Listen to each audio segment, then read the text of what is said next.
La presentación de hoy tiene que ver con un nuevo proyecto, bueno, ni tan nuevo, que lleva ya muchos años, pero que todavía no ha sido publicado, sobre el Antiguo Testamento en la monarquía de España. Y enfatizo estas dos cosas, monarquía de España y Antiguo Testamento. La historiografía sobre la Reforma nos ha dado a entender que la Biblia, y particularmente el Antiguo Testamento, no jugó un rol muy importante en el mundo católico en el siglo XVI, XVII, XVIII. Es una ficción historiográfica que este libro busca deshacer.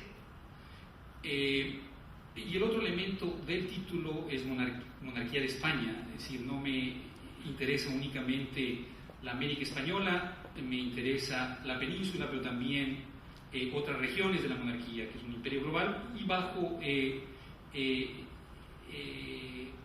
reino de los Felipe II, III y IV, es un imperio que incluye Portugal también, África, India, etc. En todo caso, como parte de este proyecto sobre monarquía y Antiguo Testamento, me interesa mucho cómo intelectuales locales, y en este caso un intelectual indígena, Guamán Poma, maneja el Antiguo Testamento. De forma que mi trabajo de parte un tanto de otros trabajos que han estudiado con mucho cuidado y muchísima calidad las concepciones del tiempo de Guamán Poma, como los del profesor Ocio o los del profesor Tuviols. La característica andina del pensamiento de Guamán Poma no es mi preocupación ahora, es cómo usa el Antiguo Testamento. Guamán Poma no requiere introducción. Varios ensayos, bueno, uno en particular, se dedican a él. Mi interés en Guamán Poma se limita aquí a explorar la forma en que periodiza la historia, la local y la universal. La Nueva Crónica abre con una genealogía de edades bíblicas, pontificias y del Tahuantinsuyo. Todas estas genealogías, sugiero, hacen parte de un gran argumento religioso y político donde el Perú y sus élites indígenas juegan un rol central, providencial, en la creación de una monarquía universal y católica. Todas estas periodizaciones últimamente buscan integrar la historia local a una narrativa providencial universal católica y presentar a las sociedades indígenas, particularmente a sus élites, como pueblos que fueron ya elegidos y que, de retornar el cristianismo, lo serán nuevamente. Guamán Poma abre su texto con una lista de edades veterotestamentarias y papales que recuerdan en parte las de Joaquín de Fiore y sus discípulos, las que Joaquín de Fiore y sus discípulos introdujeron en Europa desde fines del siglo XII. El monje Calabrés introdujo una serie de principios de cómo dividir y entender la historia que influirán profundamente la historiografía europea. La tipología, es decir, el arte de entender el Antiguo Testamento como prefiguración del Nuevo, constituye el corazón mismo del cristianismo. Los evangelios, por ejemplo, fueron escritos con los muchos libros del Antiguo Testamento en mente. Cristo como el Mesías, muchas veces anunciado por Isaías, Cristo como el Cordero de Pascua, sacrificado por Moisés y los israelitas al huir de Egipto, Cristo como la nueva ley que completa la antigua del Deuteronomio y el Levítico. La lista es infinita. No hay Nuevo Testamento sin Antiguo Testamento. En los Evangelios, los padres de la Iglesia, particularmente Orígenes, instituyeron formas de lecturas alegóricas del Nuevo Testamento que convirtieron las lecturas tipológicas de los Evangelios en un arte inagotable y barroco. Fiore hizo la tipología, o de la tipología, una forma de leer el presente, y esa es la diferencia. Los evangelios y la iglesia antigua y medieval usan el Antiguo Testamento para entender el Nuevo. Con Joaquín de Fiore se usa el Antiguo Testamento para entender el presente. Fiore hizo de la tipología una forma de leer el presente. Para Fiore, el Antiguo Testamento no solamente prefigura el Nuevo, sino la historia misma de la Iglesia desde Cristo. Para Fiore, todo evento en el pasado de la Iglesia y todo evento en el futuro, y ahí viene el elemento profético, habían sido ya prefigurados en el Antiguo Testamento. Semejante lectura profética del presente y del futuro se basó, a su vez, en una interpretación del libro de Revelaciones. Las varias visiones de San Juan en Patmos, Fiore intuyó, eran la clave para interpretar la estructura de la historia. Para Fiore, la historia de Israel era una historia de persecuciones, triunfos y nuevos martirios que correspondían a aquellos de la historia de la Iglesia desde Cristo. El libro de Revelaciones contenía la clave del número y naturaleza de esas persecuciones: 7. Cada periodo de opresión y liberación veterotestamentaria a manos de egipcios, cananeos, sirios, asirios, caldeos, medas y griegos correspondía a un tipo de persecución y martirio en la historia de la cristiandad a manos de judíos, paganos, vándalos, sarracenos y 3 más por venir, en el caso de Fiore. Fiore dividió la historia del Antiguo Testamento en 63 generaciones, de Adán a Noé, de Noé a Abraham, de Abraham a Moisés, de Moisés a David, de David a la conquista asiria de Israel, de la conquista de Israel al cautiverio de las tribus de Judá y del cautiverio a la reconstrucción del templo, que coincidirán con las 63 generaciones de Pedro al Anticristo. 63 generaciones del Antiguo Testamento corresponden con 63 generaciones de la historia de la cristiandad desde la fundación de la Iglesia hasta la llegada del Anticristo por venir. Esta compleja lectura tipológica se hizo aún más complicada cuando Fiore integró a ella una lectura trinitaria. Se contaba esta historia compleja. Este libro, el Antiguo Testamento, prefigura no solo la historia de Cristo y sus discípulos, pero prefigura el presente, prefigura la historia de la cristiandad y prefigura el futuro. Si sabemos leer el Antiguo Testamento, podemos predecir qué está por venir, qué es lo que va a pasar y también qué es lo que pasó. Pero más de eso, él divide la historia en 3 a partir de su concepción de la Trinidad. Fiore integró a ella una lectura trinitaria. Cada uno de los miembros de la Trinidad habría ejercido predominio en diferentes eras. Si la edad del Padre y el Hijo habrían concluido o estaban por terminar, aquella precedida por el Espíritu Santo estaba a punto de llegar a su apogeo. La edad del Espíritu llevaría por fin a la elucidación de todos los misterios contenidos en los libros bíblicos, como también a una época de paz milenaria, donde todos los individuos se comportarían como humildes, pobres monjes, miembros de una nueva iglesia que haría las estructuras y riquezas eclesiásticas superfluas. 3 periodos. El periodo del Espíritu Santo está por venir.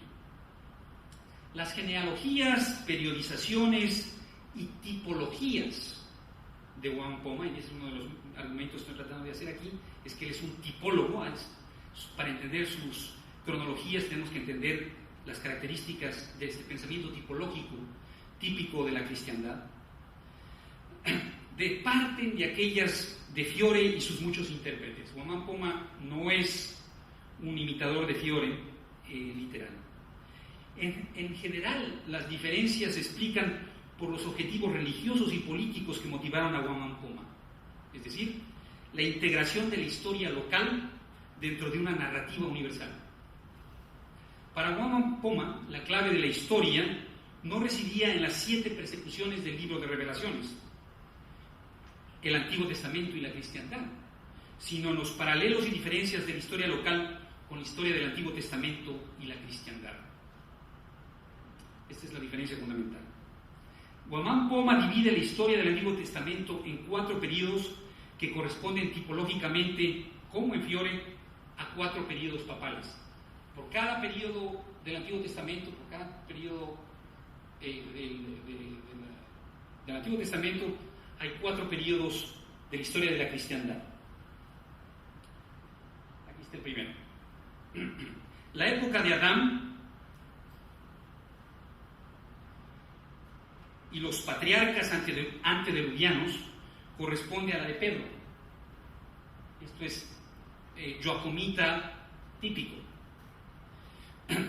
La de Noé a la del Papa Damaso, la de Abraham a la del Papa Juanes, la de David a la del Papa Leo III, y la de la promesa del nacimiento del Mesías a la de los papas que presidieron la conquista del Nuevo Mundo, desde Colón hasta Almagro y Pizarro.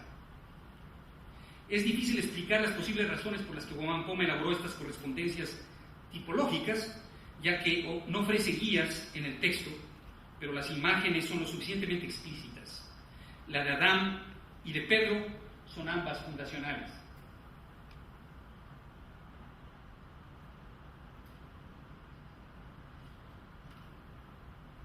La de Adán y de Pedro son ambas fundacionales. La de Noé, aquí está Noé, y San Jerónimo,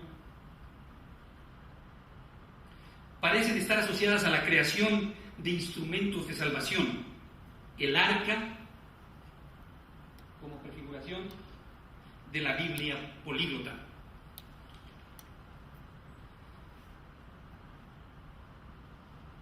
La de Abraham y el Papa Juanes, aquí está Juanes, ¿no? Aquí está Abraham yendo a matar a Isaac, su hijo. La de Abraham y el Papa Juanes parecen tener que ver con promesas de expansión y multiplicación de pueblos elegidos. En el caso del catolicismo, la asociada a la universalidad del Imperio Romano después de la conversión de Constantino. Aquí está haciendo el Imperio Romano, está dando el poder no solo espiritual sino temporal al papado.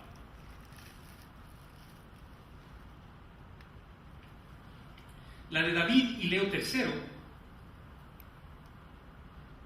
parecen asociarse con la consolidación del papado como monarquía a partir de las reformas carolingias. La etapa del Antiguo Testamento corresponde a David y la monarquía papal. La monarquía de Israel, la consolidación de la monarquía de Israel y Judá con la consolidación de la monarquía papal. En el caso de la promesa y nacimiento de Cristo, que sería la culminación del Antiguo Testamento con el nacimiento del Mesías, y este es importante, sería prefiguración de la llegada de las flotas pontificias, pontifical flota de Colón. La llegada de las flotas pontificias de Colón, Almagro y Pizarro. La correspondencia es explícita, pero también cargada de significaciones políticas en el debate sobre los derechos de España en la conquista. Y aquí es donde viene lo interesante. ¿Por qué asocia el nacimiento de Cristo con una nueva etapa que sería la llegada de la flota de Colón pontifical, papal? Lo llamativo de esta lectura tipológica de Guamán Poma del nacimiento de Cristo como prefiguración de la conquista es que se refiere una y otra vez a la llegada de los europeos al Nuevo Mundo y al Tahuantinsuyo en particular como la llegada de embajadores papales. Hace una diferencia explícita entre conquista y embajada. El descubrimiento europeo del Perú es uno que completa al mundo y al que Castilla se une a las Indias del Perú bajo la soberanía espiritual del Papa. Es el de la emergencia de un mundo pontifical.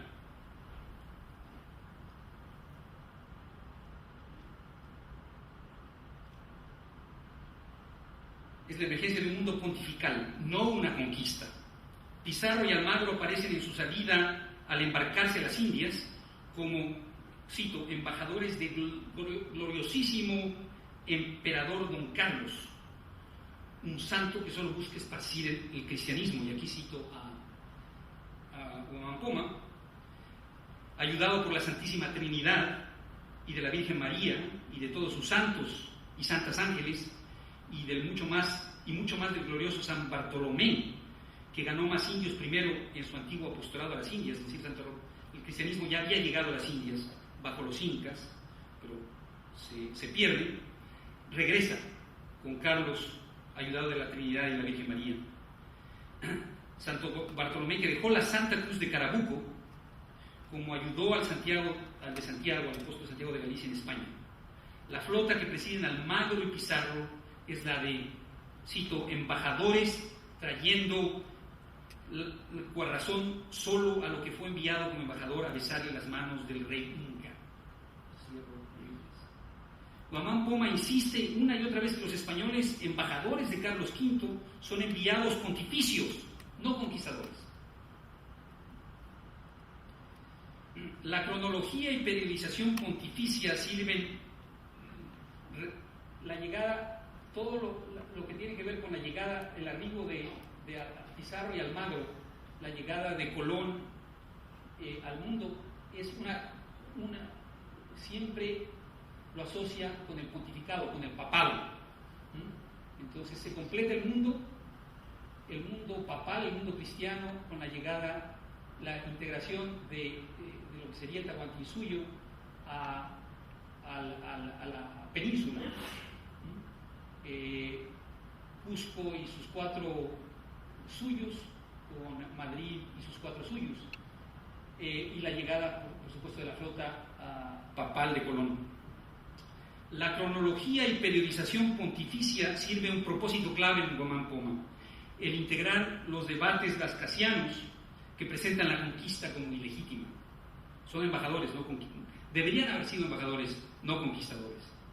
Los argumentos sobre el derecho español al dominio y soberanía en las Indias, desde Victoria, Francisco de Victoria, insistían que el Papa no donó a la corona española el derecho a establecer ni soberanía sobre territorio alguno, ni sobre autoridad política alguna. No tenía soberanía sobre tierras ni autoridad política. Para los lascasianos, franciscanos y dominicos en particular, pero también en el caso de este periodo jesuitas como Torres de Bollo, los verdaderos dueños del territorio y la autoridad en las Indias eran los principales y caciques indígenas. Los lascasianos insistían que la única soberanía que el Papa podría reclamar y transferir era aquella que le era universal, sobre las almas. El Papa tiene soberanía universal sobre almas, no sobre territorios ni autoridad política. Eso sería soberanía no espiritual, sino temporal. Al no tener poder temporal, sino solo sobre los estados papales, el Papa no podía haber dado a la corona la autoridad para tomar tierras o gobiernos. Este argumento explica por qué Guamán Poma escoge el frontispicio de su nueva crónica. Él,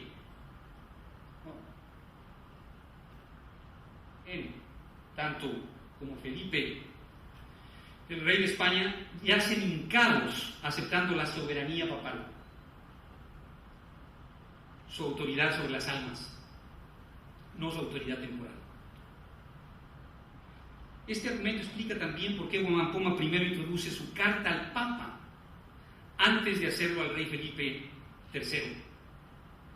La estrategia de Guamán Poma es doble. Primero, reintroduce las demandas lascasianas de mediados del siglo XVI de exigirle al Papa que revoque la donación a la corona española de su soberanía espiritual, mandando a un nuncio a América. Y esto es clave porque es los debates de 1567-1566 en Europa, particularmente en España, la decisión del Papa de mandar definitivamente un nuncio a América y revocar la autoridad que le había dado a Fernando e Isabela, a la monarquía de Fernando e Isabela y por tanto los Habsburgo. La soberanía sobre las almas está a punto de revocarla, eligiendo un nuncio para ir a América. Esto pasa en 1566-1567 y lleva a la decisión de Felipe II de crear la Junta de 1568, que lleven a su vez a las reformas de Toledo aquí en el Perú. La presión de franciscanos y dominicos a todo lo largo de la primera mitad del siglo XVI persuadió al Papa que ya era tiempo de enviar su propio virrey, un nuncio, a las Indias, a recuperar su autoridad en América y para clarificar el límite de la soberanía temporal del rey de España y por ende de los colonos. Es en ese contexto que Felipe II decidió convocar a la Gran Junta de 1568, que bloqueó en México el crecimiento de la iglesia mendicante a expensas de la secular, y que instituyó en el Perú las reformas toledanas. La Junta de 1568 estableció la autoridad definitiva de la corona sobre todos los poderes en conflicto en las Indias, las ordenanzas del patronato, caciques, encomenderos y órdenes religiosas, a todos los disciplina.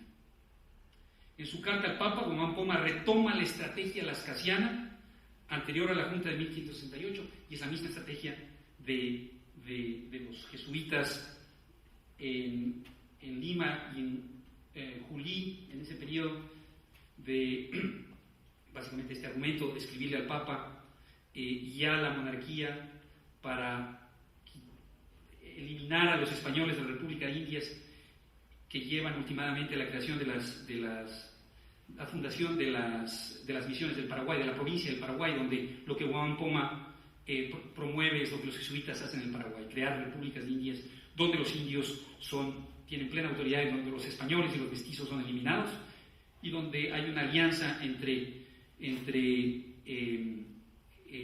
curas, en este caso jesuitas, y autoridades indígenas. Esa es la visión de Guamán Poma, es la visión de los jesuitas en este periodo, que es la que lleva no a la restitución del poder indígena en el Perú, pero lleva a la creación de una nueva provincia, de un nuevo espacio donde este tipo de ideas se articulan, que son las misiones del Paraguay. Es precisamente en este momento, 1605, cuando se crea Paraguay como provincia y donde el Papa autoriza la creación de este experimento. Esa es su carta al Papa. En su carta al Papa, Guamán Poma retoma la estrategia lascasiana anterior a la Junta de 1568 y urge al Papa revisitar la idea de un nuncio. Guamán Poma hace un pedido implícito a la revocación de la bula. Cito: envíanos vuestra santidad en vuestro nombre a vuestro nuncio. Cierro comillas. El segundo pedido es también importante. Guamán Poma reclama al Papa eliminar las políticas que han bloqueado el acceso de los indígenas al sacerdocio, comillas, y le besamos humildemente los santos pies y manos y nos humillamos a vuestra Santa Iglesia Católica a que nos dé la licencia del santo sacramento sacerdotal, pues ya vuestra santidad ha concedido en nosotros todas las demás. Lo que le falta a las autoridades indígenas locales en este proyecto no es solo la creación de una república indígena separada completamente de la República de los españoles, pero también la creación de curas mendicantes indígenas. Guamán Poma busca entonces no solo recordarle al rey que como delegado papal su poder es meramente espiritual, sino también convencer al papado, y por ende a la corona, que los indígenas deben ser ordenados sacerdotes. Esta segunda demanda hace que Guamán Poma comience su obra con una breve hagiografía de su hermano mestizo Martín de Ayala, como un sacerdote piadoso en un hospital de indios. El proyecto jacomita de Guamán Poma incluye, por lo tanto, no solo lecturas tipológicas del nacimiento de Cristo como prefiguración del arribo de las flotas pontificias al Tahuantinsuyo, sino también lecturas trinitarias. Para Guamán Poma, la era del Espíritu Santo se inaugurará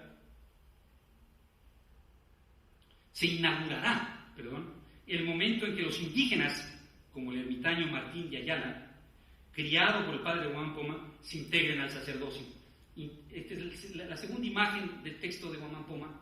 La primera es el Papa y Felipe III y Guamán Poma arrodillados frente al Papa. La segunda es esta, la estructura trinitaria del tiempo, que la asocia, la tercera edad, la del Espíritu Santo, la asocia con la edad de su medio hermano Martín de Ayala, como sacerdote mestizo o indígena.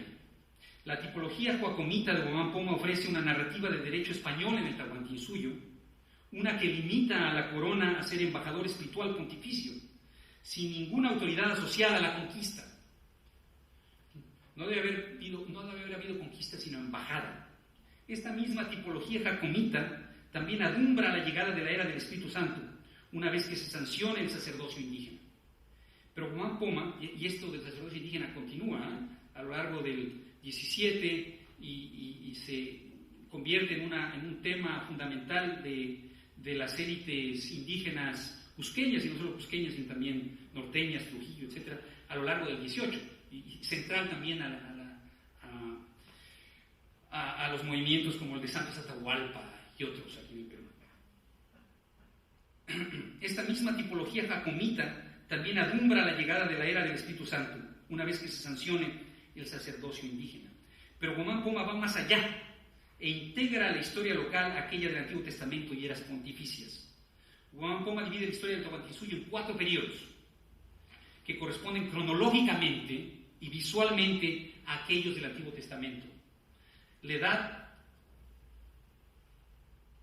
adámica y antediluviana corresponde al periodo de los Viracocha Runa, de 800 a 830 años. Ambas edades tienen exactamente la misma longitud.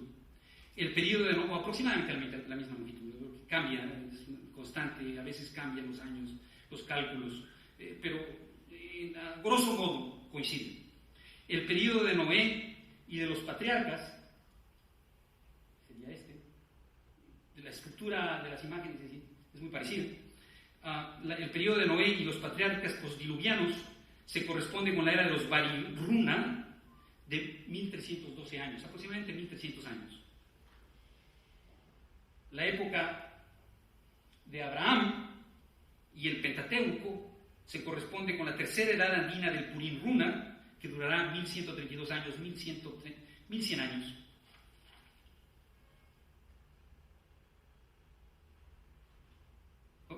Me salté. David, ¿cómo está David?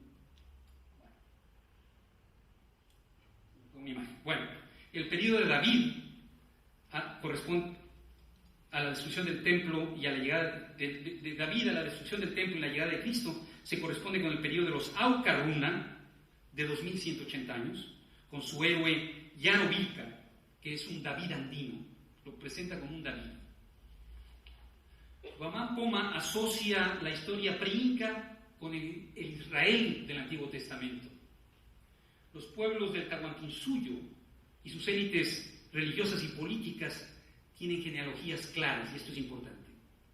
Por eso la historia de Israel es tan importante en su modelo, el modelo genealógico. El líder Auca Yarovilca desciende en línea vertical de los Viracocha, de los Bari y de los Purún, sin interrupción, de la misma forma que David lo hizo de Adán, Noé y Abraham. No hay interrupción en la línea de descendencia. Las épocas pre-inca se caracterizan por la piedad y el monoteísmo local. Los Viracocha, Bari, Purún y Auca, los 4 periodos pre-incas, repiten insistentemente las plegarias de los profetas Isaías y Habacuc y los salmos de David y Salomón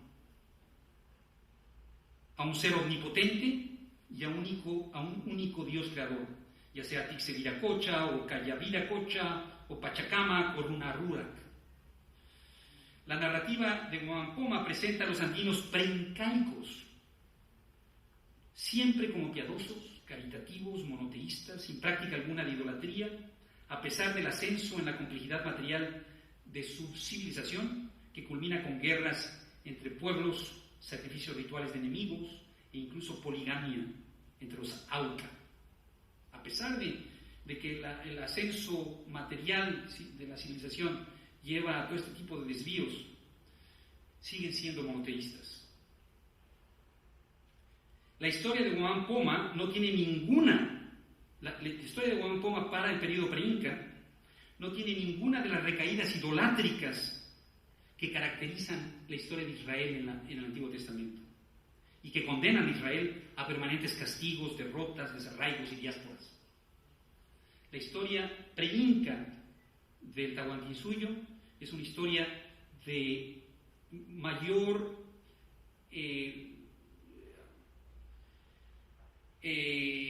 alianza con Dios, una más clara alianza con Dios que la historia de Israel en el Antiguo Testamento. La historia pre-inca del Tahuantinsuyo de Huamampoma no es la historia joacomita de persecuciones a manos de egipcios, cananeos, sirios, asirios y caldeos, medas y griegos desatadas sobre el pueblo de Israel por el poder de la omnipotencia divina.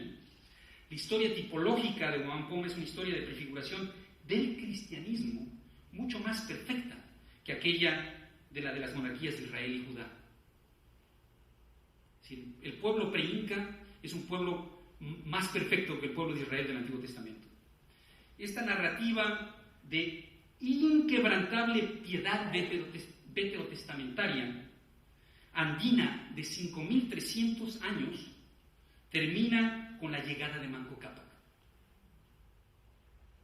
inca, el fundador de una estirpe bastarda y demoníaca de los incas.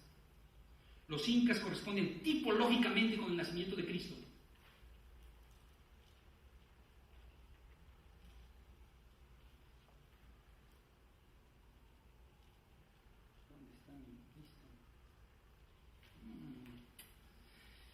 Bueno,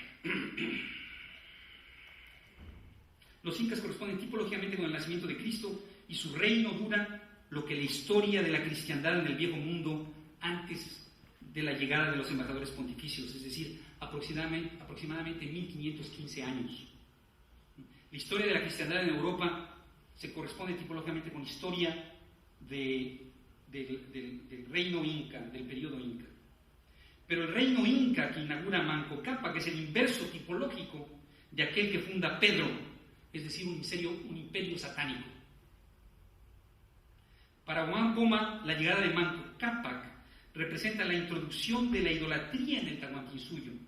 Manco Cápac es un bastardo nacido de una puta hechicera. Esta línea genealógica perfecta del periodo pre-inca se destruye. Mama Huacu, que más tarde pasará a ser su esposa. El reino del demonio en las Indias comienza en el momento en que Mama Huacu introduce en las genealogías dinásticas ininterrumpidas de los Viracocha, Bari, Punas y Auca a un bastardo y lo hace pasar por hijo del sol, de la luna, las estrellas, engendrado en el calor de las cuevas de Pacaritambo. Huamampoma usa el escudo de armas de Manco Cápac para explicar el engaño de Mama Huacu, quien al parir a un engendro, el hijo del demonio, Manco Cápac, acreditó su origen a los astros, dando final al monoteísmo andino. Y aquí cito, que el dicho inca no tuvo tierra ni pueblo que haya parecido ni haber parecido padre ni casta. Dicen que la madre fue mundana y encantadora, la primera que comenzó a servir y tratar a los demonios, y así que como puede hacer hijo el sol y la luna de 13 grados del cielo que está en lo más alto del cielo, es mentira, y no le unía por derecho de Dios ni de la justicia de ser rey del reino, y dice que es amaro, serpiente, y demonio no le viene el derecho del señor y rey como le escriben. Lo primero, porque no tuvo ni tierra ni casa antiquísima para ser rey. Lo segundo, fue hijo del demonio, enemigo de Dios y de los hombres, mala serpiente, amaro. Lo tercero, es decir, que es hijo del sol y de la luna, es mentira. Lo cuarto, de nacer sin padre y la madre, fue mundana, primero hechicera, la mayor y maestra criada de los demonios. No le unía casta ni honra, ni se puede pintar por hombres de todas las generaciones del mundo. No se halla aún que sea salvaje animal ser hijo del demonio que es amaro, serpiente. Sí, lo cita. Semejante lectura tipológica satánica es muy semejante a la que introdujo para los aztecas y los incas José de Acosta, quien destacó el rol del demonio como el que mofa a Dios, invirtiendo en América todos y cada uno de sus sacramentos. Pero en el caso de Huamampoma, el objetivo último es legal: desconocer no solo el derecho de los conquistadores españoles, sino el derecho de los incas a reclamar soberanía legítima sobre el poder temporal en las Indias. Manco Cápac inaugura un linaje que rompe la continuidad de más de 5.000 años de monarquías veterotestamentarias andinas. Si el poder ha de regresar a sus legítimos dueños, no ha de ser a los caciques del Cusco, sino a los caciques de los Lucana, Andamarcas, Quicamarcas y Soras, como su padre Martín, príncipe de Chinchansuyo, y a los otros príncipes del Antinsuyo, Collasuyo y Continsuyo, descendientes de las legítimas dinastías de los Viracocha, Bari, Purún y Aucas, que hicieron el antiguo Tahuantinsuyo. El proyecto de Huamampoma es últimamente uno que busca presentar a los legítimos herederos del Tahuantinsuyo como los convocados a construir una monarquía católica universal. Y es por eso que Huamampoma se enfoca en particular en el rol providencial de la naturaleza en el Tahuantinsuyo. Las minas de Potosí.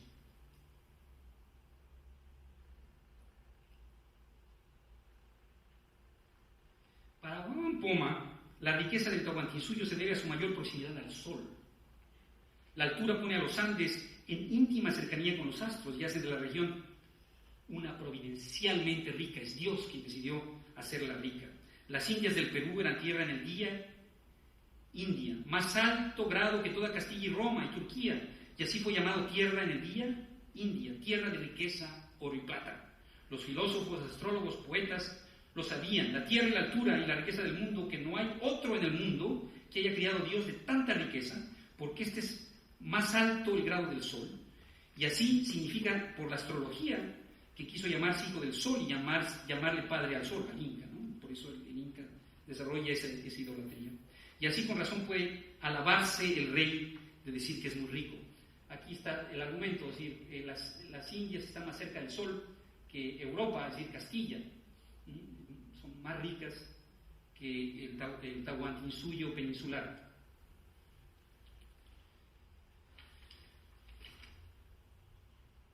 Para Huamampoma, la llegada de los embajadores pontificios significa el potencial retorno del Tahuantinsuyo a su destino providencial, de centro de la historia de la cristiandad, más importante aún que Castilla.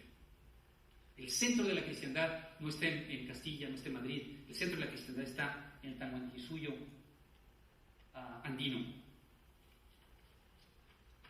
No es de sorprenderse entonces que Huamampoma haga de Potosí el eje de su visión política y bíblica. Huamampoma presenta las minas de Potosí como prefiguradas en la Biblia. No son el Ofir y Tarsis que muchos de sus contemporáneos insistían que eran, islas distantes de las cuales las flotas de Salomón extrajeron oro, piedras preciosas y marfil para construir el templo. Esto está en el Antiguo Testamento, en Crónicas, Reyes, Profetas, esta idea de un Tarsis y un Ofir, de donde saca Salomón todas sus riquezas para construir el templo.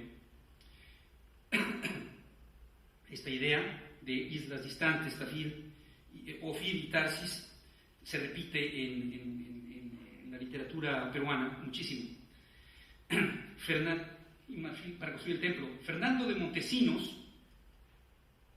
presentará a Perú como eso, la isla de Ofir, el Ofir de España, en su manuscrito inédito del mismo nombre de 1644. Aquí se da la misma visión que les decía, es la cristiandad, la Trinidad, que delega a través del Papa su poder, soberanía espiritual, y a través de los reyes de Castilla su soberanía temporal, y aquí está América, y a través de una serie de textos bíblicos del Antiguo Testamento, Montesinos argumenta que el Perú, y Potosí en particular, ese es el Ofir que le permitirá a esta Papa y monarquía reconstruir el templo.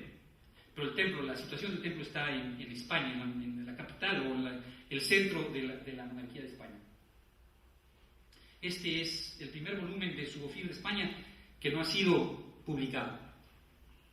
Curiosamente, sigue en un archivo en Sevilla y no ha sido publicado. Los otros dos volúmenes han sido publicados, pero el de la parte de Antiguo Testamentaria no ha sido publicado. Sería interesante publicarlo, un proyecto para la biblioteca. En su arca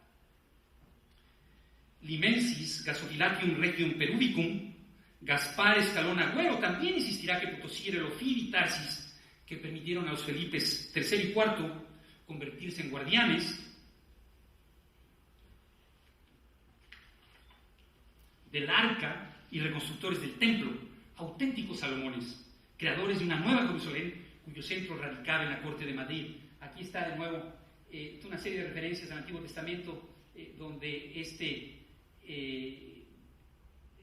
figura sacramental del rey que está en el tabernáculo y en el arca, sentado literalmente sobre el arca del Perú, está Potosí y las minas. Recuerden la charla de la mañana de las vetas de Potosí. Sirve para la creación de este nuevo Salomón del templo, y aquí están las naves que parten desde España a Nuevo Mundo para recibir estas riquezas, este oro y esta plata que se necesitan para construir esta monarquía salomónica dirigida por Felipe III y IV. Esta idea se repetirá más tarde en Joseph de Beitia y Linagen en su Tratado Norte de Contratación. La misma idea, esencialmente. Potosí, y las naves que llegan a Potosí y llevan el oro, la plata, la riqueza con la que se va a reconstruir el templo de la monarquía de España. Es decir, se va a reconstruir la monarquía universal y por lo tanto el fin, el apocalipsis, el milenio. Estas son todas ideas que separan claramente América de España. Perú, Potosí, es el Ofir y el Tarsis. Son las márgenes que llevan de donde se sale la riqueza para construir el templo. Para Guamán Poma, Potosí no es un lejano Ofir, Tarsis, enclave en la periferia que sirve a la monarquía de Judá e Israel. Es el primer crítico, primer teórico de la dependencia, el primer crítico de estos modelos de márgenes periferias, metrópolis periféricas. No en Potosí. Potosí no es un lejano Ofir Tarsis, enclave en la periferia que sirve a la monarquía de Judá e Israel. No, en Potosí residen las columnas, ya vimos en la mañana esto, mismas del Imperio Habsburgo, las columnas de Hércules, así como también las del templo, aquellas prefiguradas en el Salmo 76, ergo fulcias columnas eius. Sobre estas columnas me sostengo. ¿Y cuáles son las columnas? Potosí. Esta es una de las ideas visuales que Guamán Poma desarrolló. Bueno, sabemos que ya no es Guamán Poma, no está claro quién es en la crónica de Martín de Murúa, pero a diferencia de la imagen de Murúa, donde es solo el Inca el que sostiene las columnas del Non Plus Ultra, en Guamán Poma los líderes de los cuatro suyos también se incorporan. El centro del imperio, la riqueza que permite la creación de la monarquía universal está en Potosí. Como pueden ver, está Potosí y aquí está el Inca, pero los cuatro suyos, y ego fulcio columnas ellos, Salmo 76, Antiguo Testamento. Y termino. ¿Qué es lo que me he demostrado o tratado de demostrar ahora? Guamán Poma fue un huacomita, sin duda, pero lo fue de forma creativa y crítica. La suya fue una lectura tipológica para rescatar la soberanía de los cacicazgos locales, ahogados por el doble reclamo ilegítimo de los derechos de la conquista española y de los incas. Guamán Poma fue un devoto católico que hizo suya la Biblia para demostrar el rol central del Tahuantinsuyo en el presente y futuro de la cristiandad. Todos los catolicismos son locales, tanto los andinos como los franceses o los alemanes. El buscar en Guamán Poma algo diferente no ha servido, ha ocultado este tipo de ideas, algo contra lo que él mismo luchó. Muchas gracias.